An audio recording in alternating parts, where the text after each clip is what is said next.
అండి. Welcome to అమూల్య మంత్రి Telugu audio stories. ఈరోజు మనం వినబోయే స్టోరీ అందాల అపరంజి బొమ్మ నా ప్రేయసకి పార్ట్ 8. ఈ స్టోరీని వినబోయే ముందు మన ఛానల్ని సబ్స్క్రైబ్ చేసుకోండి. అలాగే కథ నచ్చితే లైక్ చేసి కామెంట్ చేయండి. ఇక కథలోకి వెళ్ళిపోదామా? చరిత్ర చెప్పేది పూర్తి కాకముందే కార్తీక్ ఆమెపై చేయి చేసుకున్నాడు. ఎలా కనిపిస్తున్నాను నీకు నేను? నీతో నేను జీవితం పంచుకోవాలని ఆశపడుతున్నాను, అంతేకాని నీ శరీరం కావాలని కోరిక నాకు లేదు. నువ్వు ఏదేదో ఊహించుకుంటున్నావు. అసలు నీకు ప్రేమకి, ఆశకి, కామానికి తేడా తెలియని నీకు నేను చేసే ప్రతి పని అర్థం కాదులే అంటూ కార్తీక్ చరితని కోపంగా చూస్తూ ఆ గదిలో నుండి బయటికి వెళ్ళిపోయాడు. కార్తీక్ వెళ్తున్న వైపే చూస్తూ చరిత అక్కడే కుప్పకూలిపోయి ఏడుస్తుంది. నేను ఇప్పుడేమైనా తప్పుగా మాట్లాడానా? నా నుండి అతను కోరుకునేది ఇదే కదా. నా శరీరంపై కోరిక ఉంది, దానికి ప్రేమ అంటూ కొత్తగా ఏదేదో చెప్తున్నాడేంటి? ఆ రాహుల్తో పెళ్లి జరిగిన తర్వాత నా జీవితంలో జరిగే ప్రతిదీ నాకు ఒక చేదు అనుభవాన్నే మిగిలిస్తుంది అని చరిత రాహుల్తో పెళ్లి జరిగింది గుర్తు చేసుకుంది. చరిత లంగా ఓని వేసుకొని చాలా అందంగా ముస్తాబై వచ్చింది. అది చూసి రాహుల్ రవికుమార్ వద్దకు వెళ్ళాడు. ఏంటి రవి, ఈరోజు మీ అక్క అంత స్పెషల్గా రెడీ అయ్యి వచ్చింది? అవునన్నా, ఈరోజు మా అక్క బర్త్డే అని రవి చెప్పాడు. హా, అన్నానా? ఏంట్రా, నేను నీకు అన్ననెప్పుడయ్యాను వరుస పెట్టి పిలుస్తున్నావు అని రాహుల్ అడిగాడు. అంటే అన్నా, నువ్వు నాకు సీనియర్వి కదా, సీనియర్స్ని జూనియర్ అన్నా అని పిలవాలి కదా అని అన్నాడు. అయ్యో దేవుడా, నేను అందరికీ అన్న అయిపోతే నాకు బావమరిది అయ్యేవాడు లేకుండా పోతాడేమో అని రాహుల్ అనడంతో రవికుమార్ అతను చెప్పింది అర్థం కానట్టుగా అతని వైపు చూశాడు. అంతలా అమాయకంగా చూడకురా నన్ను, పేరు పెట్టి పిలువు, లేకపోతే నీ ఫ్రెండ్లా అనుకొని హాయ్ రా మావా, బావా అంటూ పిలువు, అంతేకాని ఇంకెప్పుడు నీ నోటి నుండి నన్ను అన్నా అని మాత్రం పిలవకు, అర్థమైందా అని రాహుల్ అన్నాడు. సరే అన్నట్టు రవికుమార్ తల ఊపాడు. ఏంట్రా బాబు, నువ్వు ఆ అమ్మాయిలా మరీ భయపడిపోతున్నావు, మీ అక్క కూడా ఇంతేనా అని అడిగాడు. కాదు కాదు, మా అక్క నాకంటే చాలా ధైర్యవంతురాలు అని రవికుమార్ చెప్పాడు. అవునా, నాకు అలా ఉండడమే ఇష్టం. సరే కానీ మీ ఫ్యామిలీ గురించి చెప్పు. మా ఫ్యామిలీ గురించి చెప్పడానికి ఏముందండి, మా అమ్మ నాన్న మా చిన్నప్పుడే చనిపోయారు. నేను మా అక్క ఇద్దరమే ఉంటాము. మా అక్క నేను సాయంత్రం పిల్లలకు ట్యూషన్ చెబుతాం. అంతేకాదు అక్క ఒక పార్ట్ టైం జాబ్ కూడా చేస్తుంది. పద్మజ మైక్రోసాఫ్ట్ కంపెనీలో పార్ట్ టైం జాబ్ చేస్తుంది అని రవికుమార్ చెప్పాడు. ఏంటి, పద్మజ మైక్రోసాఫ్ట్ కంపెనీయా? అందులో ఎలా చేస్తుంది మీ అక్క? కాలేజ్కి వస్తుంది కదా? అవును, కాలేజ్కే వస్తుంది, కానీ నైట్ టైంలో జాబ్ చేస్తుంది. రాత్రి 10 గంటల నుండి తెల్లవారుజామున 3 గంటల వరకు చేస్తుంది అని చెప్పాడు. వామ్మో, ఏంట్రా మీ అక్క ఇంతలా కష్టపడితే మరి ఎప్పుడు నిద్రపోతుంది? సినిమాల్లో చూపించినట్టు స్టోరీ చెబుతున్నావు ఏంటి? అయ్యో, స్టోరీ కాదండి, ఇది మా జీవితం అని చెప్పేసి రవికుమార్ క్లాస్కి వెళ్ళిపోయాడు. హ్యాపీ బర్త్డే చరిత అంటూ ఫ్రెండ్స్ అందరూ తనని విష్ చేస్తూ ఉన్నారు. అందరికీ థ్యాంక్స్ చెప్పేసి చరిత ఎవరో గిఫ్ట్ ఇచ్చింది తెరిచి చూసింది. ఒక పేపర్ మీద ఐ లవ్ యూ అని రాసి ఉంది.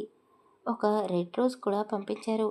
పేపర్ని కోపంగా చించేసి పువ్వుని బయటికి విసిరేసింది. వావ్, ఏంటి చరిత, నీకు ఎవరో లవ్ ప్రపోజ్ చేస్తున్నట్టున్నారు, అలా విసిరి పడేస్తున్నావేంటి? ఎవరో ఎంత డబ్బున్నవాడో యాక్సెప్ట్ చేయొచ్చు కదా.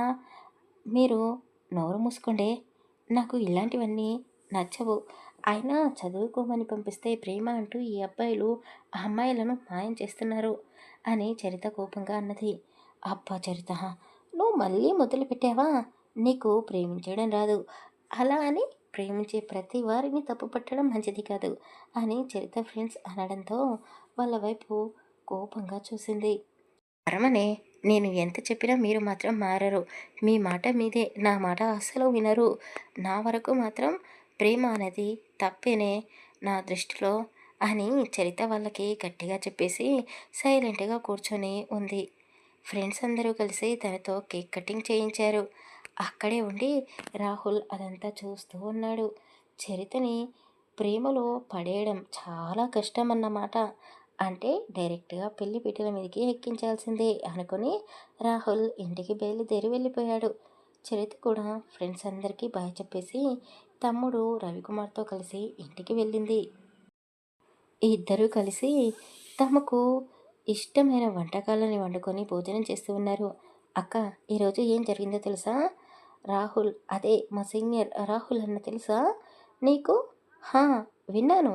అతని గురించి ఏమైంది? ఆయన నన్ను అన్న అని పిలవద్దని చెప్పాడు తెలుసా? ఎందుకురా? నీకంటే పెద్ద కదా. ఏమో అక్క, ఒక ఫ్రెండ్‌లా పేరు పెట్టి పిలవమన్నాడు.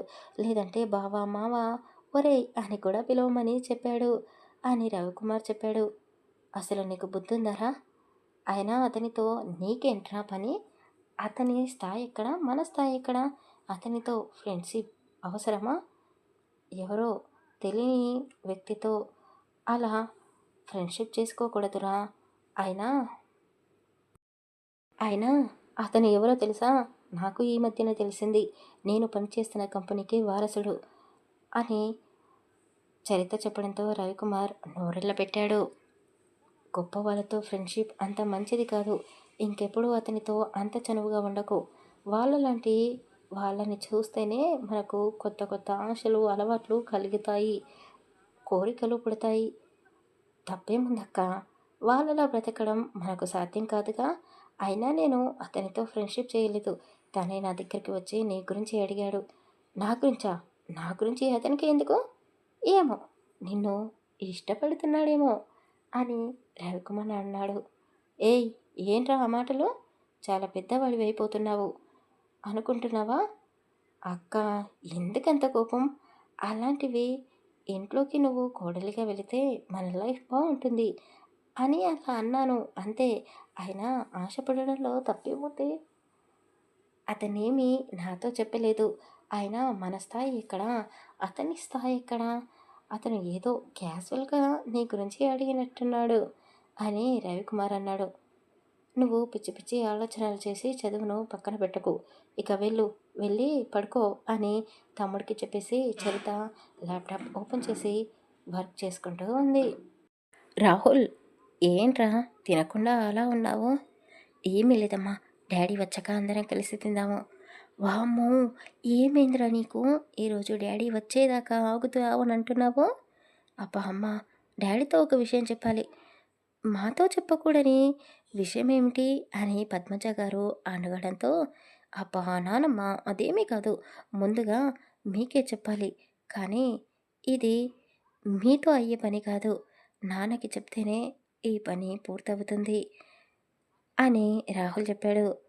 కానీ డాడీ వచ్చాక అందరికీ ఒకేసారి చెప్తాను అని రాహుల్ అనడంతో అందరూ శ్రీనివాస్ గారి రాక కోసం ఎదురు చూస్తూ ఉన్నారు. శ్రీనివాస్ ఎవరితోనో ఫోన్లో గొడవ పడుతూ లోపలికి వచ్చాడు. అందరూ డైనింగ్ టేబుల్ వద్దే ఉండడం చూసి ఫోన్ కట్ చేసి వారి వద్దకు వెళ్ళాడు. ఏంటి, అందరూ ఇక్కడే ఉన్నారు? అరెరే, ఈసారేంటి ఈరోజు క్లబ్‌కి వెళ్ళకుండా ఇంట్లో ఉన్నాడు? నేనే పొరపాటు పడి తొందరగా ఇంటికి వచ్చేసానా అంటూ టైం చూసుకున్నాడు. అబ్బా, ఏంటండి ఆ మాటలు? వాడు మీకోసమే ఎదురు చూస్తూ ఉన్నాడు. అబ్బో, ఎందుకు కృష్ణవేణి, మీ అకౌంట్లో డబ్బులు అయిపోయావా? అసలు కార్డ్స్ పని చేయడం లేదా అని అడిగాడు. డాడీ, డబ్బుల విషయం ఏమీ కాదు. నేను మీతో ఒక విషయం చెప్పాలని మీరు వచ్చేదాకా వెయిట్ చేస్తూ ఉన్నాను. అవునా బాబు? ఏంటో, మళ్ళీ ఎవరితోనైనా గొడవ పట్టావా? లేకపోతే క్లబ్‌లో ఏ అమ్మాయితోనైనా దొరికిపోయావా పోలీసులకి అని అడిగాడు. డాడీ, ఎందుకని మీరు అన్నీ నా గురించి అలా అలా పోలిక లేనట్టు మాట్లాడతారు? మరి ఏం చేయను? నువ్వు చేసే పని ఎలాంటిదో నాకు తెలుసు కదారా! నువ్వు ఇలాంటివి కాకుండా మరి ఇంకేం చేస్తావు? అందుకే అలా నాకు నీకు పోలిక లేనట్టుగా అడిగాను. డాడీ, నేను అర్జెంటుగా పెళ్లి చేసుకోవాలనుకుంటున్నాను. అబ్బో, అంత అర్జెంట్ ఎందుకురా? అని పద్మజ గారు అడిగారు. నానమ్మ, నీకు తెలీదు. కాసేపు నువ్వు సైలెంట్‌గా ఉండు. నేను ఒక అమ్మాయిని చూశాను. ఆ అమ్మాయి చాలా బావుంటుంది. కానీ తనకి ప్రేమ అన్నా, నాలాంటి వాళ్ళతో ఫ్రెండ్‌షిప్ అన్నా అస్సలు నచ్చదు" అని రాహుల్ చెప్పాడు. అందుకే డ్యాడీకి చెప్తున్నాను. రాహుల్ చెప్పింది విని శ్రీనివాస్ గారు పగలబడి నవ్వారు. డ్యాడీ ఎందుకలా నవ్వుతున్నారు? నేను జోక్ చేయలేదు. సీరియస్‌గానే చెప్తున్నాను. నాకు మాత్రం జోక్ లాగే ఉంది. నువ్వు చెప్పేది విన్న తర్వాత. నువ్వు ఎలాంటి ఆ అమ్మాయిని ప్రేమించావో ఆ మాత్రం తెలుసుకోలేకపోతున్నాననుకుంటున్నావా? అలాంటిది నన్ను వెళ్ళి ఆ అమ్మాయిని పెళ్లి చేసుకోవడానికి ఒప్పించమంటావా? అయినా నీకు పెళ్లి చేసుకోవాలని బుద్ధెలా పుట్టిందిరా? డ్యాడీ నేను పెళ్లి చేసుకోవాలనుకున్న ఆ అమ్మాయి ఎవరో తెలిస్తే నువ్వు ఇలా మాట్లాడవు. ఏంట్రా? ఇందాకటి నుంచి చూస్తున్నాను. ఆ పిల్ల ఎవరో చెప్పకుండా ఊరిస్తూ ఉన్నావు. మీ డ్యాడీకి ఎంతమంది ఉన్నా ఫ్రెండ్స్ ఉన్నారో తెలుసు కదా! వాళ్ళ అమ్మాయిల్లో ఎవరైనా నీకు నచ్చారా? ఎవరో చెప్పు. మేము వెళ్లి మాట్లాడతాము అని పద్మజ అనింది. నానమ్మ నీకు ఆ అమ్మాయి ఎవరో తెలీదు.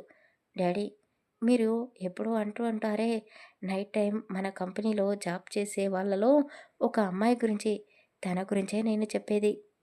ఏంట్రా నువ్వనేది? అంటే ఆ అమ్మాయి చరితనా? అవును. చరితనే. నేను ఆ అమ్మాయిని పెళ్లి చేసుకోవాలనుకుంటున్నాను.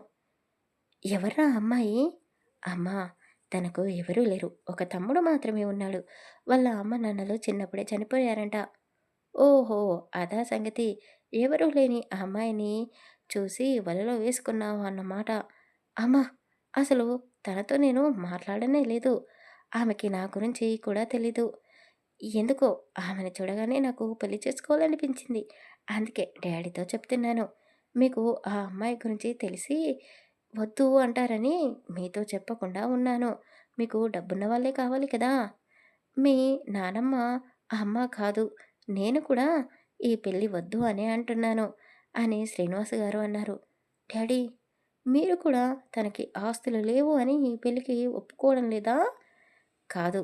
అదేమీ కాదు. ఆ అమ్మాయికి ఎవరూ లేరు కాబట్టి నీతో పెళ్లి వద్దు అంటున్నా. పాపం చాలా కష్టపడుతుంది.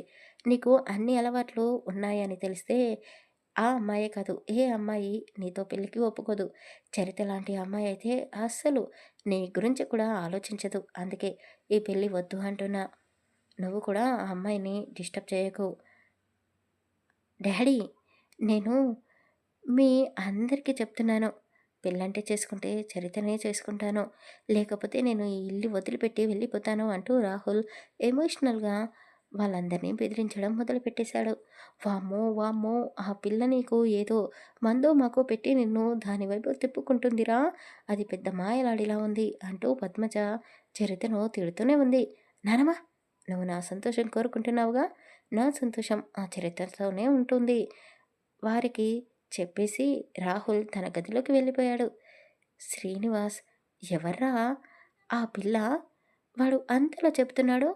నీకు తన గురించి తెలుసా? తను ఎవరైతే నాకేంటి మన కంపెనీలోనే పనిచేస్తుంది అంటున్నావు గదా! ఎక్కడికైనా దూరంగా పంపించేసేయి. లేకపోతే వీడు అన్నంత పని చేస్తాడేమో. ఎవరూ లేని అనాథ మన ఇంటికి కోడలుగా రావడమేంటి? నాకు ఇష్టం లేదు అని పద్మజ శ్రీనివాస్‌తో చెప్పింది. అమ్మా! ఆ అమ్మాయి మన కంపెనీలో పని చేసినంత మాత్రాన మనం చెప్పినట్టు వింటుంది అనుకుంటున్నావా? తను చాలా తెలివైంది. నీ మనవడే ఆ అమ్మాయి అంటే ఇష్టమని చెప్తున్నాడు. తనకంటూ ఒక ఆశయం ఉన్న అమ్మాయి తను. వీడిలా డబ్బులు ఖర్చు చేస్తూ ఎంజాయ్ చేసే అమ్మాయి కాదు. తను ఆమె చదువుకుంటూనే తన తమ్ముడిని కూడా చదివిస్తూ జాబ్ చేస్తుంది. తెలుసా? ఇప్పుడు చరిత చేస్తున్న ప్రాజెక్ట్ వర్క్ పూర్తి కావడంతో మంచి లాభాలు వచ్చాయి మన కంపెనీకి అని శ్రీనివాస్ గారు వారి కంపెనీలో పార్టీ అరేంజ్ చేశాడు. చరిత కూడా తప్పక వెళ్ళాల్సి వచ్చింది. శ్రీనివాస్ కుటుంబంతో పాటు రాహుల్ చరిత కోసం పార్టీకి వెళ్ళాడు. అందరూ పార్టీని ఎంజాయ్ చేస్తూ ఉంటే రాహుల్ మాత్రం చరితని చూస్తూ ఉన్నాడు. అది గమనించిన శ్రీనివాస్ వీడిలో మార్పు బాగానే వచ్చినట్టుంది. కళ్ళ ముందు మందు ఉన్నా ముట్టుకోకుండా చరితనే చూస్తున్నాడు అంటే వీడు నిజంగానే ఆ అమ్మాయిని ఇష్టపడుతున్నాడా? రాహుల్ చరితతో మాట్లాడాలని తన దగ్గరికి వెళ్ళబోతూ ఉండగా శ్రీనివాస్ రాహుల్ని పక్కకు పిలిచాడు. ఏంటి డాడీ, ఎందుకు నన్ను పక్కకు తీసుకుని వచ్చావు అని రాహుల్ అడగడంతో, నువ్వు ఎక్కడికి వెళ్తున్నావురా, ఆ చరిత కోసమే కదా. అవును అన్నట్టు రాహుల్ చూశాడు. నీకు చరితతో మాట్లాడే పద్ధతి తెలీదు. నేను తనతో మాట్లాడి నీ పెళ్లి జరిగేలా చూస్తాను అని శ్రీనివాస్ చెప్పడంతో రాహుల్ తండ్రిని ఆశ్చర్యంగా చూశాడు. డాడీ, మీరేనా ఇలా అంటున్నది? ఇది కళా నిజమా? నిజంగా మీరు తనతో మాట్లాడి పెళ్ళికి ఒప్పిస్తారా? అవును, నిజంగానే చెప్తున్నాను. కానీ నేను చెప్పింది నువ్వు చేస్తానంటే నేను నీ పెళ్ళి తనతో జరిపిస్తాను. ఏంటి కండిషన్ పెడుతున్నావా? నువ్వు ఏమైనా అనుకోరా. సరే, ఏంటో చెప్పండి అని రాహుల్ చిన్న పిల్లాడిలా ముఖం పెట్టుకొని అన్నాడు. శ్రీనివాస్ కాస్త చిరునవ్వు నవ్వుతూ రాహుల్ అమాయకంగా ముఖం పెట్టి అడుగుతూ ఉంటే శ్రీనివాస్కి నవ్వొచ్చింది. డాడీ, మీరు ఇలా నవ్వడం చూస్తే నాకు చాలా సంతోషంగా ఉంది. చూశారా, ఆ అమ్మాయితో పెళ్ళి అంటేనే మీరు కూడా హ్యాపీగా ఉన్నారు. సరే కానీ మీ కండిషన్ ఏంటో త్వరగా చెప్పండి. నువ్వు ఫ్రెండ్స్తో తిరగడం మానేయాలి, క్లబ్బులు అమ్మాయిలు అంటూ వెళ్ళడం మానుకోవాలి అంటూ శ్రీనివాస్ రాహుల్తో చెప్పాడు. డాడీ, ఏంటి మీరు ఇవన్నీ ఇప్పుడు కామన్. నీకు కామన్ కానీ చరితకు ఇలాంటివి నచ్చవురా. చరిత కావాలి అంటే ఇలాంటివి నువ్వు వదులుకుంటేనే తను నిన్ను పెళ్లి చేసుకోవడానికి ఒప్పుకుంటుంది. రాహుల్ కొద్దిసేపు మౌనంగా ఉండిపోయాడు. చరిత వైపు చూసి తన అందమైన చిరునవ్వు చూస్తూ, డాడీ, మీరు చెప్పింది నేను ఒప్పుకుంటున్నాను. అలాగే మీరు కూడా తొందరలోనే మా పెళ్ళికి ముహూర్తం పెట్టించండి అంటూ రాహుల్ అక్కడి నుండి నానమ్మ అమ్మ దగ్గరికి వెళ్ళి కూర్చున్నాడు. అమ్మ, అదిగో అక్కడ ఉందే వైట్ కలర్ డ్రెస్ అమ్మాయి, తనే చరిత అంటూ చరితని చూపించాడు. తర్వాత ఏం జరగబోతుందో తర్వాయి భాగంలో తెలుసుకుందాం. కథ నచ్చితే ప్లీజ్ లైక్ చేసి కామెంట్ చేయండి. Thank you.